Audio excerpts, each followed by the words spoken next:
You're now listening to the Fullerton Unfiltered podcast. Straightforward, no nonsense business advice. Completely unfiltered. Grow your business. Grow your life. Now, here's your host, Brian Fullerton. Hey, what's going on, guys? Welcome to another episode of the Fullerton Unfiltered podcast. It is your host, Brian Fullerton here, hanging with you guys, and good morning. Super excited about today's podcast guest. We're going to jump right on into it. A man who probably needs no introduction, but I am going to give him a small one just because a lot of you guys have heard the name and have heard the story, but we finally got him. The other quote-unquote half, maybe the better half, we'll find out, of Team Perficut, CEO and president of Perficut, Matt Bowman. So, Matt, welcome to the show. Thanks so much to take time out of your schedule this morning, brother. How you doing? I'm doing well. Thanks for having me, Brian. Appreciate you reaching out, and glad I was able to join today and help in any way I can with whatever questions you may have. Yeah, absolutely. Well, we're not going to ask your favorite ice cream flavor. We usually reserve those for Joe Biden. But what we'll do is, because that's a soft one, not soft serve. Here we go. Jesus, here we go. But no, so here's a little bit of context for you guys. Two things before we jump into this thing. Number one, I apologize for the raspy voice. I actually did this 30-hour marathon sprint to Orlando and back to the Element Summit with Jeremiah Jennings. We got out late night, like 1 a.m. We got back again the next day, late night, 1 a.m. So my voice and my energy is fried. But I'm doing everything I can to perk up for our special guest. But then number two, a little bit of context, if you guys are, listeners to the show, a lot of you guys know Kory Ballard, Ballard Products, and of course, Perficut. We've done some shop tours with these guys, one or two at least. I know we did a landscaping shop tour as well, and their new acquisition for their other yard that they did a couple years ago. So it's really cool to see the growth of this company. But I'm always like, hey, there's a great partnership story here. And I'm sure Matt's got his own, story being involved in the industry for, I would almost say 3 decades, if you will. So Matt, we can go a bunch of different ways here. I'm probably not going to go too heavy on the questions today. If you ever love to be a returning guest, maybe we can peel back some more layers of the onion. But for anybody who doesn't know your total background, like I said, president and CEO of Perficut, but this is a 30 almost year-long story. So could you take us to the very beginning, where you grew up, how you got started in the green industry, and I just want to get like your story here for like maybe the next 5 or 10 minutes. Sure. I'll do my best to try and wrap up 30 years in 30 minutes. There you go. There you go. Yeah, as you had mentioned, I mean, actually this year marks 30 years within the industry for me. As I graduated from Ankeny, just like Kory did. I was a year younger then, but I graduated in 1994. So that kind of tells my age and Kory's age of where we're at now, and really the time frame of how long it's taken us to get to where we're at today, and 30 years is, from a time frame standpoint, might seem like a long time, but at the same time, it still feels like yesterday. So it's been quite the run. But a little bit of background on me, as I mentioned, I grew up in Ankeny, Iowa, just like Kory did. We met in high school. We knew each other, growing up, and we stayed connected through the high school years. But probably more specifically in a deeper connection at the time I graduated high school, which was 1994. And Kory had a company, Perficut, at the time that he had been running throughout high school, and started. I think most of you guys probably know that story of him starting with a moped and pulling behind a moped and having that progress to something to where it is today. But I started with Kory in just a role of having a job in the summer of 1994, and at the time I was going through some steps of my own. I was taking some classes at the local community college here in Ankeny, with one of those paths that was still unknown. And to be honest, I didn't know what the path looked like for me. So the path that I was taking was, maybe I should take some college classes and I'll figure out life as I continue to go. But In the world of lawn care, success hinges on managing expectations. At Lawnpreneur Academy, we get it. Our commercial lawn contract is the tool that every pro needs. It's not just about mowing lawns, it's about clear communication and rock-solid agreements. Our contract covers it all, from seasonal upkeep to handling surprises. With customizable features, it's tailored to fit your business like a work glove. No more misunderstandings, just smooth sailing toward success. Get the Lawnpreneur Academy's commercial lawn contract today and solve one of the biggest pain points in your business. The link is in the show description. I had joined him and we started, I started mowing during those summer months. And at the end of 94, I continued to, at the end of 94, at the end of the green season for us, the wintertime hit, and there was really no full-time position for me at the time. So I took the winter off, did snow removal, for the company when I could, took some classes and continued to do that. And then the next spring rolled around, and sure enough, I was still taking some classes, but I was able to work in either non-class days or, after hours, weekends, all of the above that we all do within this industry. In that year, I don't want to say really a change hit me, but I think Kory and I's connection, from the beginning was maybe deeper than what we thought it would turn out to be. Even though I would say we're, miles apart in certain things of our personalities, we're so well connected in so many aspects of just basic life or basic business. And it was hard work and, no fear in certain elements of what we did. And it was a competitive nature in competitively trying to winning within the industry that we're in at the time. And at the time, and still the industry I'm in, and in the industry Kory's in, was the green industry. But that summer I continued, and then the fall rolled around, and it was time to sign up for fall classes. And we had been successful in not only securing some additional work from the previous year, but I found myself in a position to where, I remember talking to my family, was, what are you going to do this year at school? And I said, I honestly don't know if I can go back. Okay. And well, what do you mean you can't go back? And I said, we have too much work to do. And sure. I have a commitment there at a place that at this point is committed to me. And so I didn't go back that fall. And at that point, it's kind of a trigger point in my mind that, I made a decision at that point to go all in, and along with Kory and his dad, who's our partner at the time as well, or was Kory's partner at the time. I was not a partner at the time. I just went in with that all-in mentality of what I knew at the time, being 18, 19 years old, was, I guess we need to get more work and see how we can do that. I think my knack originally, maybe this is a separation of personalities from Kory and I, is I think I'm maybe a little more naturally client focused in terms of an approach to sales with clients, or as an approach to trying to gain work through trust, and trying to competitively and strategically find out a way for us to continue to grow the business. Not that Kory or Bob were not that way; they certainly were. But Kory's passion, I'd say at that age, and still even at this point, he's a lot of raw energy, and a lot of raw energy, along with kind of a strategic focus or a client-based mindset that I think I had, along with his dad being not only incredibly gifted, mechanically inclined, but figuring a way for us to stay in front of the equipment situation that we were going through with all of that, just made a really good dynamic partnership at the time. It's a little bit of magic in a bottle. But, I opened the phone book that winter, and that's when the phone book still existed, Brian. So, Right. So the yellow pages still existed, but sure.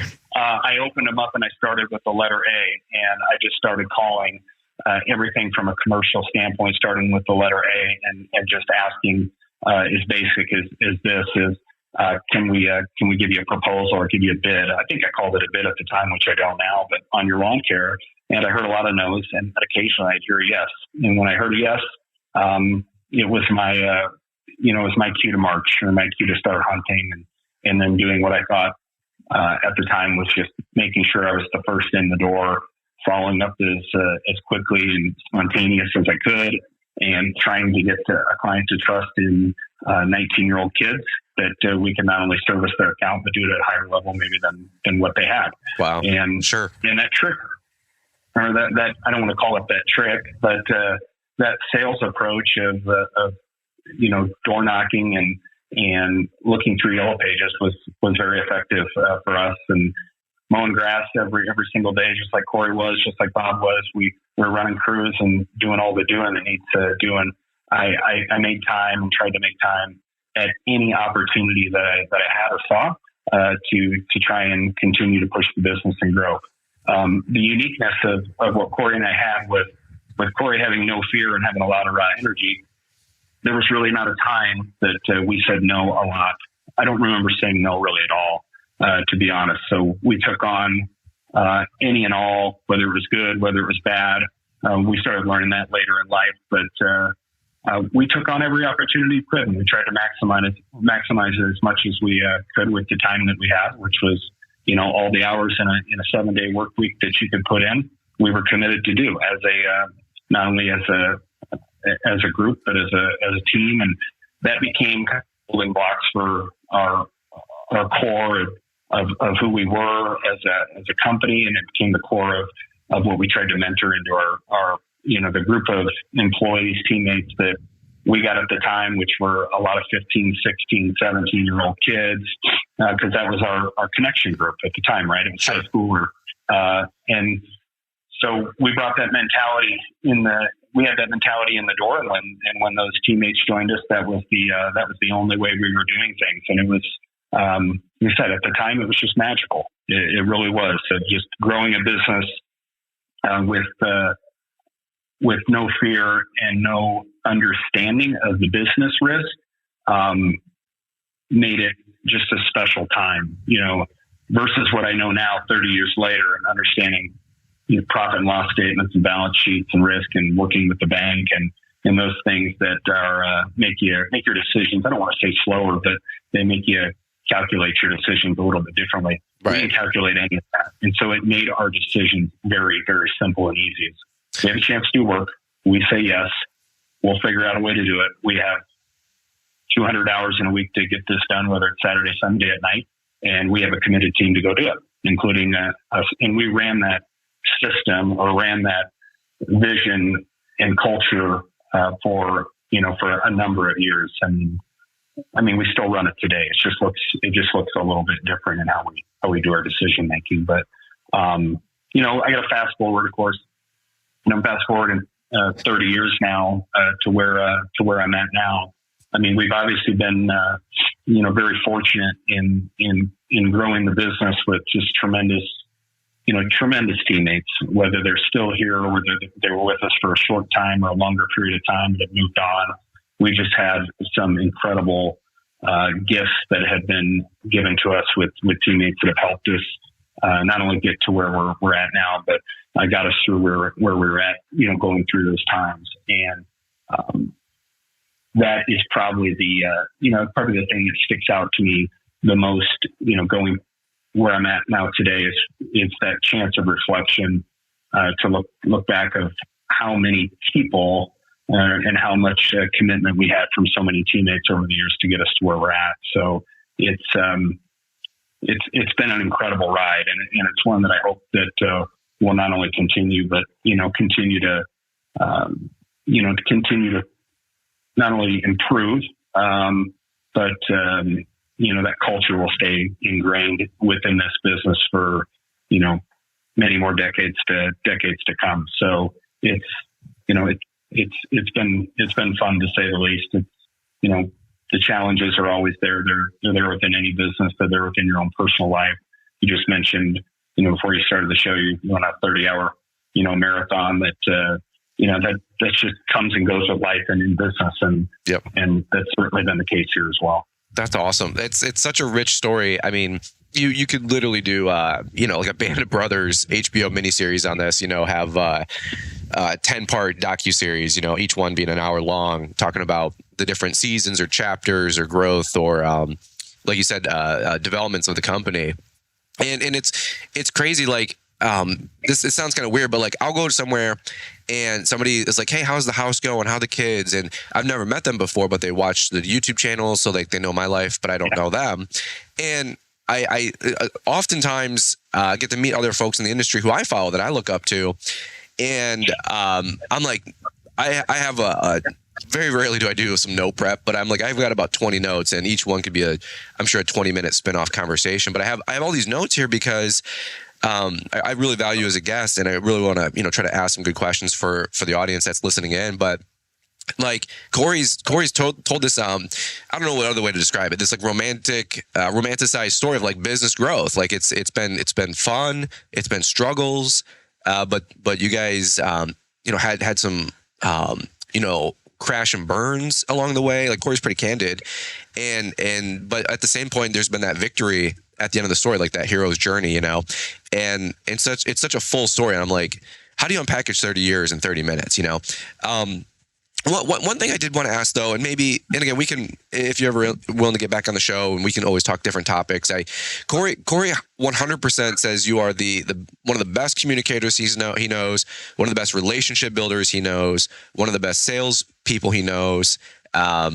And really has a strategic vision for what you guys are trying to do. And so I wanted to kind of maybe cater some of that today's conversation that way.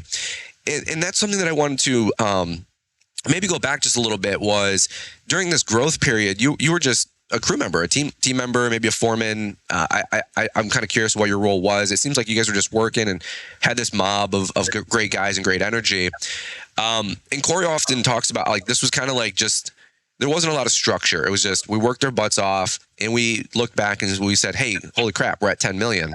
And I don't know if that took 10 years, but it seems like that was kind of like season one of Perficut. And this is just what I'm working through with what Kory shared, publicly.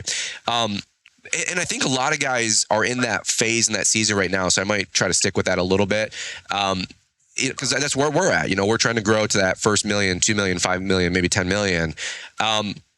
What does the company look like back then? What are some of the things that you decided to walk away from a potential college, career path and maybe a corporate path or corporate America or whatever?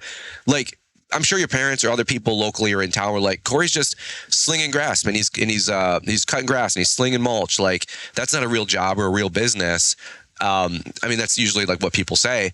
But what was it, a vision that Kory had? Was it a mutual vision where you and Kory were drinking some beers late night and you said, "Hey man, we can take this thing from being a bunch of kids on mopeds to a real outfit"? I really want to maybe crack open that egg first, because I think that's such a cool story. And like, I love the naivety, being naive during that season. Because Liz all the time, she goes, my wife Liz, she goes, "There's so many big outfits in town," and I go, literally every time I go to a conference, I meet another guy who's got a $5 million company in my backyard who I've literally never even heard of. And I go, "Liz, like, we've chiseled out our little piece of pie. Like, who cares? Like, I'm sure there's some big players, but who cares? We're a big player. Even though we're small, we're going to get big." And so what was your guys' thought process there? What was that season like? Can you quantify like a feeling, a culture, a mood? Because I think that's what a lot of guys are looking to do right now that listen to our show specifically. Yeah, well, you mentioned, there was a lot of those nights drinking beer. Sure. And I hate to keep it as simple as that, but I think there's a saying that really, you really can't make good decisions, when you're drinking. I would agree with that wholeheartedly. But what also comes out during those moments when you're young and you're doing those powwows and you got your team, and whether you're drinking beer or just around the water cooler, whatever it is a lot of ideas spur from that. I remember just the amount of energy that we had during those times, and it wasn't a vision. It wasn't. Kory never came to me, or Bob never came to me, or I never came to them and said, hey, I want to take this company and we're going to do $300,000 and we're going to take it to $30 million. I don't ever remember having those conversations.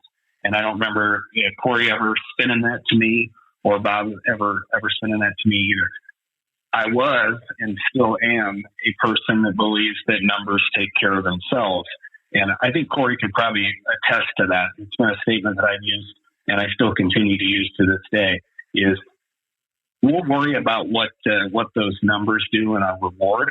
I said our greatest focus has to be, let's try and win the business and then perform at a level that is either impossible for our competition to compete with, or they have to level up so fast and so hard that the amount of effort and pace that they're going to have to put in cannot compete with the energy that we're putting in at this time. I love that. So there was a lot of great companies back then. A couple are still around, but a couple are not, and they were the biggest in our market at the time, and they were well established, well known, well respected, but they were tired, meaning that the teams were tired, the management was tired, maybe the owner was tired, maybe the owner was uninvolved, maybe the owner,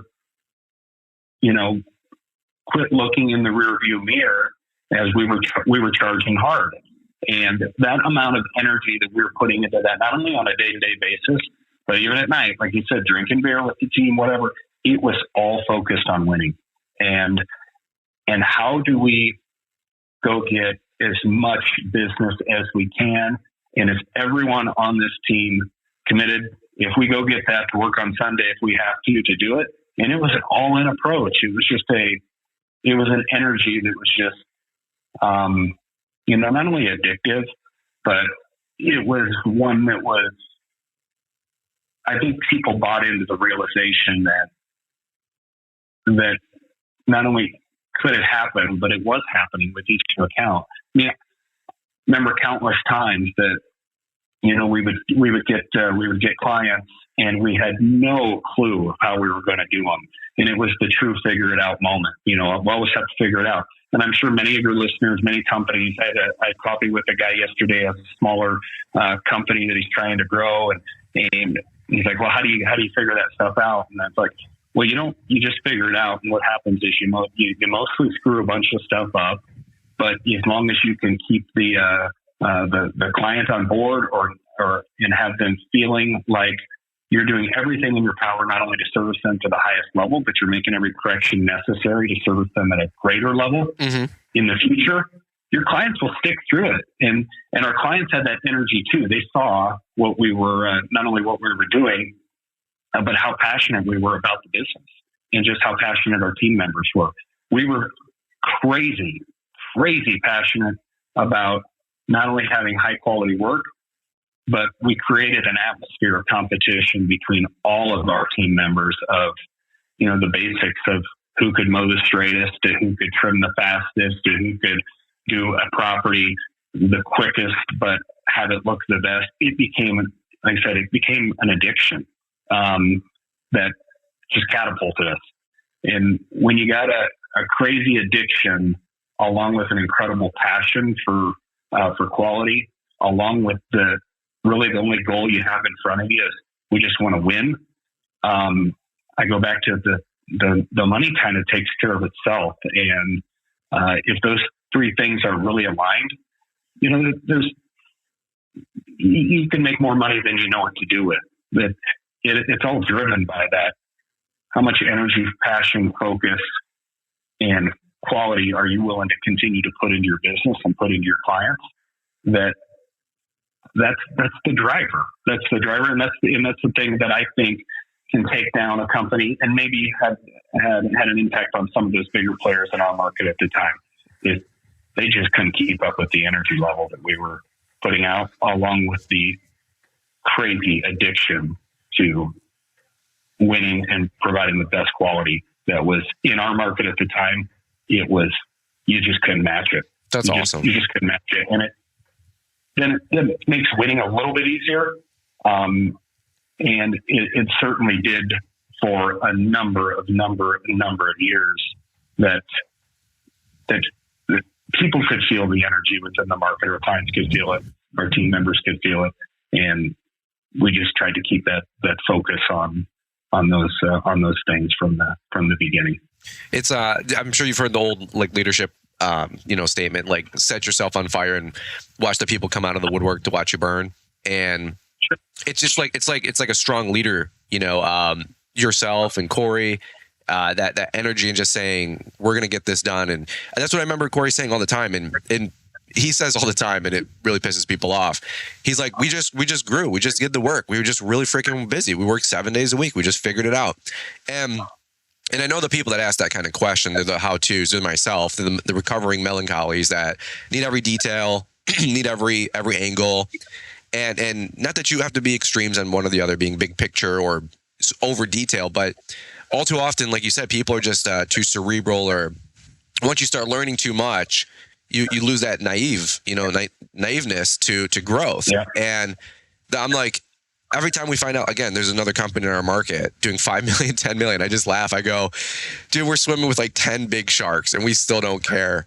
And, right. And it's like another guy opened up a new location right in our backyard. And I asked one of my friends, Troy Clogg, local to us, I said, what do you think about that? He goes, good luck. He goes, we'll run him out. He goes, we're going to crush him. And they're best buds. Like everybody listening knows who the two guys I'm talking about. They're all good, but they both spoke at our conference.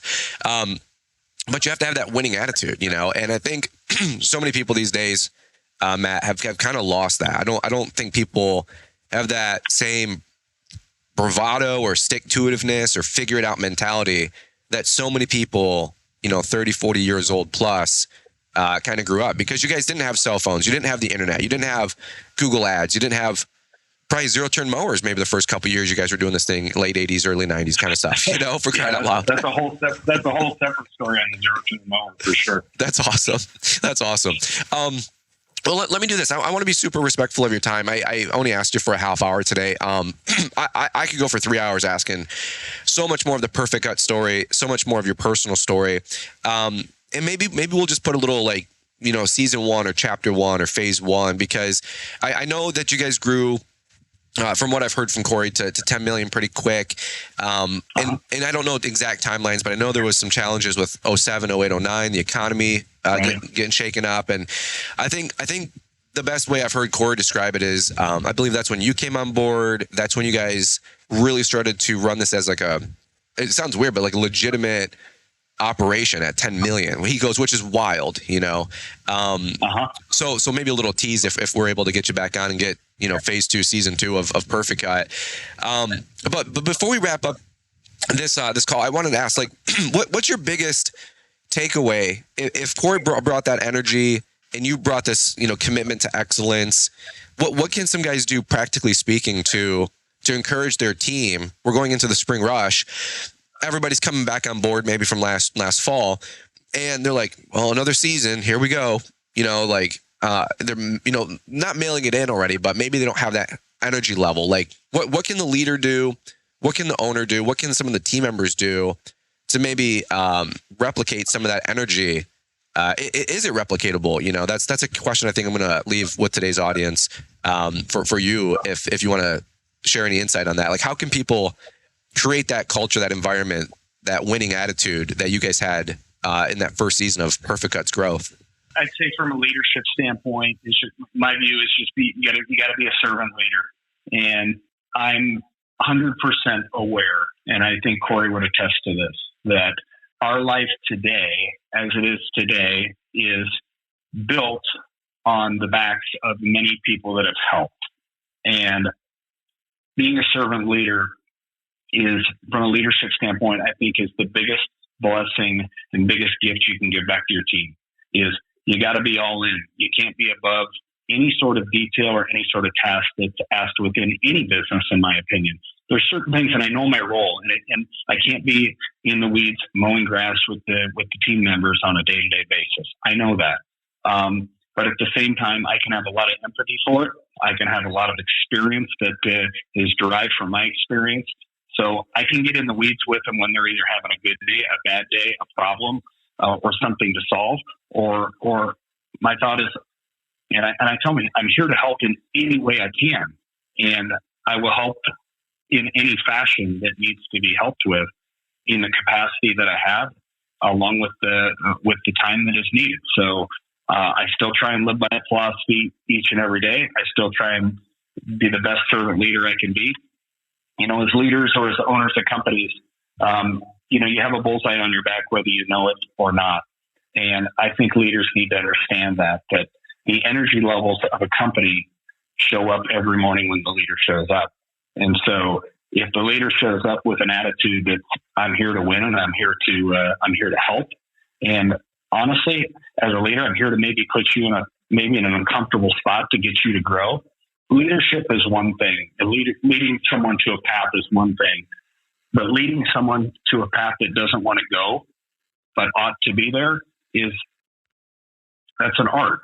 And so, as a leader, I just think, or as an owner of a company, is you gotta get your people to a spot where they don't necessarily want to go, but ought to be there. And so there's some uncomfortableness in how much empathy and how much passion you put into getting them to believe it and getting them to believe in themselves that they can get there, is when you get something special that happens between team members. So, that's the one thing that I think, in just trying to be a tremendous listener. Everything you need to know about running your business is inside the four walls of your foundation. So talking to your teammates, talking to your team members, talking to your fellow employees, listening to their experience. There's a lot of tells that can be told through body language, through facial expressions, through their frustrations, or through their wins that they're having. And you better be just as excited about their wins as you are as excited about yours, maybe even more excited. And you got to have a lot of empathy and be willing to, sit down or say, hey, how can I help when you see someone struggling? Because I think that's the biggest responsibility of leadership, and probably one of the things that's maybe missed from some owners in probably various different industries. But you bring that, and you start to see a shift in your team, because they know they can be vulnerable with you, and they know their thoughts are not only heard, but, with 30 years of experience, good and bad. And there's a lot of bad in there too, Brian. I don't want to sugarcoat that. Sure. Kory's dead on. Most of the stuff we've learned has been through failure. And so, but it's been that failure. And you mentioned 2007, 8, 2008, 9. We don't get on and talk about that at some later point. That was the greatest experience and greatest thing that could have happened to our company, was almost failing, because it changed the whole perspective and whole narrative of where this company went from that That's crazy. day on through that failure. And it was getting hit with a right hook hurts, but man, when you recover from it, you're so glad it hits you. Sure. And that was the exact situation that happened in certain times of this business. So, wow.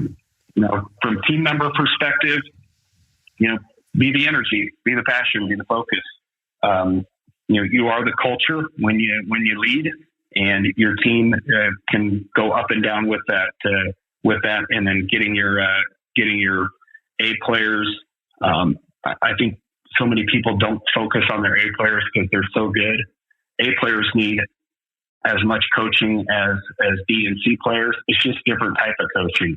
So, recognizing those people that are going to help you get your business from 1 million to 10 million, because you certainly can't do it on your own.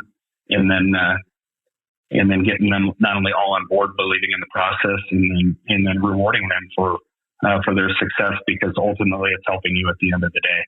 And that's both parties win in that situation. I think there's more leadership there in the last 5 minutes that you were sharing than what most people, frankly, probably get through their entire adult life. I mean, traditionally speaking, and I wrote down 2 notes because I love what you're saying. I wrote down, I heard an oldie but a goodie. What is it? Nobody cares how much you know until they know how much you care. Right. And you were talking about servant leadership, and I wrote down John Maxwell, everything rises and falls on leadership. And like you said, like if your company's not growing, maybe it's you, maybe it's you. Start with you. That's what I would suggest. And then kind of work your way through there. Matt, I want to be super respectful of your time. I even told Kory, I said, hey, I'm not sure if Matt's trying to be out front and the loud guy. And I text Kory at 2:00 in the morning, like, hey, you want to get on a podcast? And he's like, sure. Like, he's just, he's a different breed in that regard. And we're both probably psycho like that. But I said, hey, like, would you mind making an introduction? Because I highly respect what you got going on, just from how highly Kory talks about you. And there's so much there that I want to maybe dissect on a volume 2, part 2. So give me 10 seconds, brother. I'm actually going to edit this portion out because I've got 2 more F-35s flying by. Choppers going. It's crazy. I think the AT&T went down this morning, everybody said. So I wonder if we're getting ready for war, but oh boy, I got 4 of them flying. That's exciting. And they're so freaking loud. Like, it's not like an airplane that just zips over you. Like, these things roar for 30 seconds. It's wild. It's amazing. It's amazing the speed and sound that those things make. It's what, $250 million a pop, Right. Kory Ballman, one of my buddies here, that he's a hardscaper. He goes, and that's why we don't have free healthcare. And we're you know what I mean? So price of protection, right? Yeah, exactly. It's so funny, but yeah, they're cruising right now, man. There's 7 that just went by. But okay, let me hop back into it. So, Matt, I just want to say, super appreciate you taking time to be on the show. I don't want to be an expensive first date, but is there a chance that we can get you on for a part 2 and phase 2 of the Kory Ballard and Matt Bowman Perficut story? Would you mind making a commitment to that? Happy to help in any way I can. Okay. I love it. I really appreciate that, because there's here's one thing I was just going to say when you're talking about like season 1 or phase 1, but I'm thinking to myself, hey, like Empire Strikes Back was like probably the best of the first 3. You know what I'm saying? So, but you needed episode 1 to get to episode 2. So, I think number 2 is going to be a little bit more juicy. And I think that's also another season of where a lot of people are going from a mob of guys and guessing and just brute forcing their way to the top, and then really turning this thing into a real company. And that's quite honestly the phase I'm in right now. I'm like, let's go a real business. Sure. Let's really shift gears and treat this thing seriously. So we'll circle back in a couple weeks and make sure that we follow up and get you on the show again. But that's where I'm going to leave it. Any final thoughts or parting thoughts you want to leave with these guys? But again, I just want to say thanks again for taking time to be on the show this morning. I don't know if I have any parting shots. Everyone's got their own story. Everyone's got their own mission. Everyone's got their own goals. It's just, just keep striving to be the best that you can be, and let the results take care of themselves when you're going all in. So, and then you mentioned Troy Claude. Troy's a friend of mine too. Please tell him I said hi. He's one of those great servant leaderships with tons of passion, and he's fighting a good fight. So Amen. Troy's one of the good ones. Yeah, I text him more than I probably deserve, and he always makes time. So I always appreciate him. So he's one of my pseudo mentors for sure, and big heart. And we get to go to the charity golf outing, and I write a big check to go play horrible golf. It's fantastic. So you know all that. Yeah, that's great. That's great. I love it. But all right, brother. Well, hey, I'll let you get back to running the aircraft carrier that you got with Perficut. Appreciate you so much, and we'll look forward to catching up with you on the next one. All right, Brian. Thanks for having me. Have a great day. You too, brother. Okay, talk to you soon. All right, guys. Well, there you go. Matt Bowman. He is the president and CEO of Perficut. I didn't want to take too much of his time on that first show or first interview. Hopefully the next time we can lock him down, maybe get another 30, 45 minutes. But guys, hopefully you really appreciate that. Thank you for giving me a little flexibility on my voice as well.